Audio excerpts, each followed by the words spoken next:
We're back. We are back, guys. Progress, slowly but surely, being made on the E36 1995 BMW 318 Ti. We finally got turbo exhaust manifold done in this video. Stay tuned.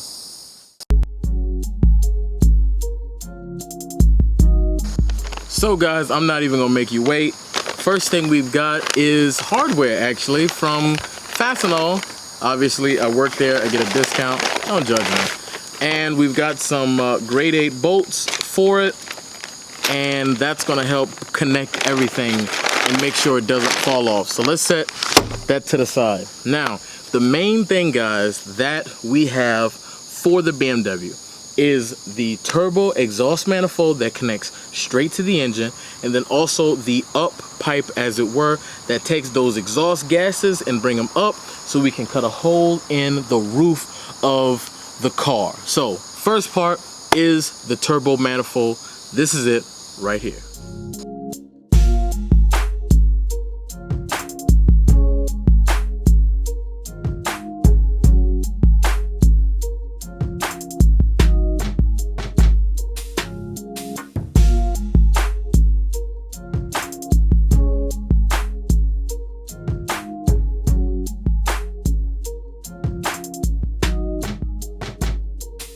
Bam!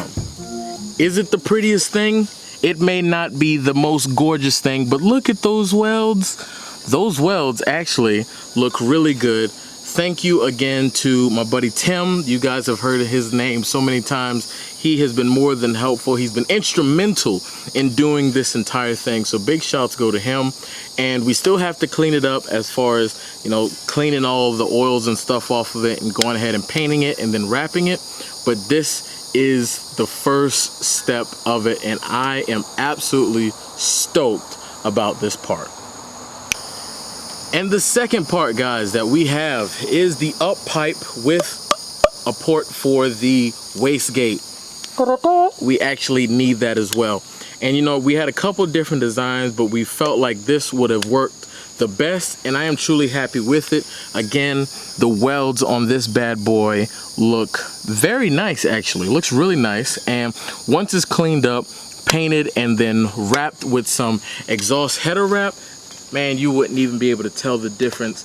And again, the welds are grade A. Again, special thanks again to my buddy Tim, as he has helped unload this bad boy. So what we're gonna do now is just a quick test fit onto the car to see if it fits, how it looks, did I mess up, or anything like that. So let's jump to that.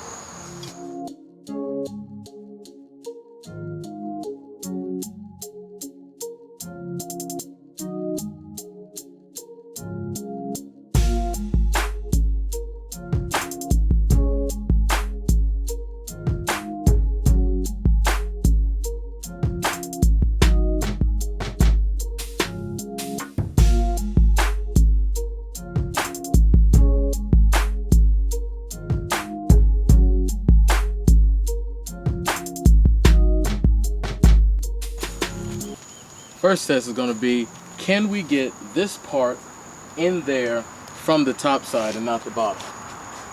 I don't know.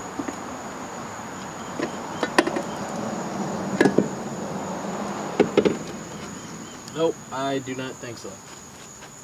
But I'm going to have to cut that battery box out. I can tell that now. Anyway.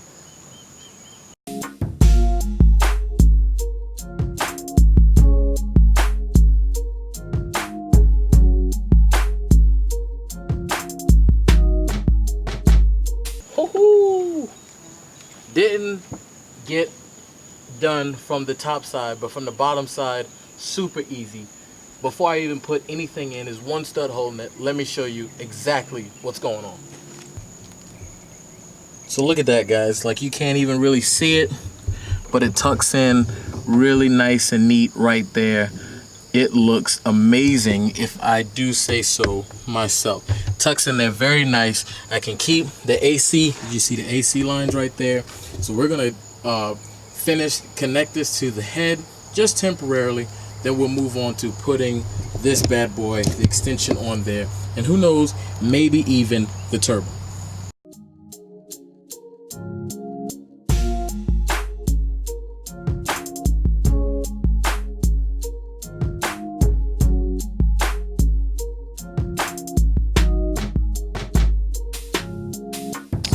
So guys, we were doing so good. Oh man, like it was looking very nice and everything, if you can see down there, if I can get it to focus. But there started to become a problem, and I don't know if you guys can see it from here, but let's take this off for now. This flange right here is not low enough. It needs to go even lower down there, if you can see. That's where it needs to go low to, and unfortunately it's not low enough, which is causing it, if the camera focuses, to hit right below that valve cover right there, right below where it seals at right here. Not a good thing. So what's going to happen is we are going to have to cut it again and lower it to its lowest point, and then add whatever length we take out and bring it here. And I noticed that this length is going to have to be lengthened a little bit longer, because as it sits right now, what I would have to do is cut out this battery tray right here, which the battery is going to the back of the car anyway, but still, you know, I didn't want to do that if I could. I wanted to leave it, for the most part, the body of it stock for the most part. So, but this is how it looks. This is the height of it. If it wasn't for that, it's not perfectly centered there, as you guys can see. But it's a pretty decent representation of exactly where it sits at. And if you add the turbo onto there, which I'm not, because there's no place for, you know, the turbo is extremely heavy and it's going to tip over it, you know, easily. I think that's going to leave it at a good height for the most part, honestly.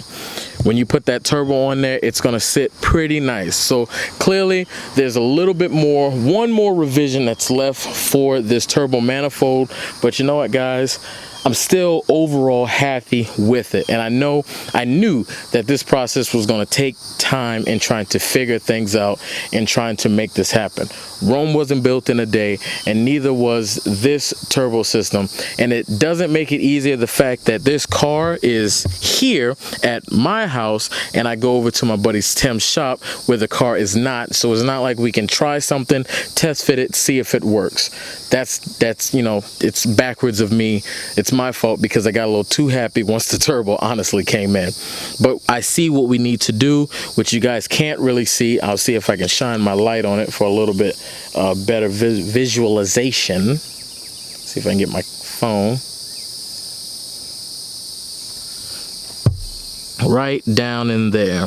That's going to have to go as low as it possibly can down to that log manifold part, and I'm going to have to weld on the nuts on the back of it, so I don't have to worry about that anymore.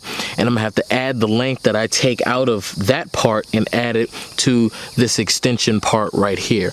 That's going to have to be the next order of business, and hopefully after taking care of that last bit of work, it will finally be ready to go as far as this is concerned. And I am just so still pumped, still excited about everything. So there you have it, guys. I'm sweating like a pig, a non-turbo pig, but I am still happy with how everything is looking for the most part. I hope you guys enjoyed this video. A few other things that I have been researching is I've been thinking about, sounds crazy, I know, actually going intercooler-less, without an intercooler, and thinking about running maybe alcohol / a meth injection and do like a whole DIY kit, put it together and test it on this car. It's just a thought. I'm not sure if I'm gonna go through with it or not, but it was something that was, you know, I don't see a lot of. So I was wondering, could that negate the need for a cheap eBay intercooler? I have no idea, but you know what? I'm doing this car and learning about everything, the entire process, notching, tubing, and everything like that, and I'm truly enjoying it. And I know the videos haven't been regular, but I hope you're enjoying it as well. So that'll be it for me, guys, today. I'll catch you guys in the next one. Hopefully, we can finally set this thing up for the last time and see what the turbo will look like in all its glory. But until then, I'll catch you later. Peace. So I know this was supposed to be the end of the video, but you know, I was thinking about the turbo manifold, and I gave my buddy Tim a text. Great idea he had, which was pie cut that part where the flange goes. Pie cut it, angle it where it's out of the way, where it's under the valve cover and it's not going to hit, and that way we don't have to completely chop it and try to modify it anymore, which is a really great idea. So probably the next video is going to be me doing that. All right, that's it. Bye.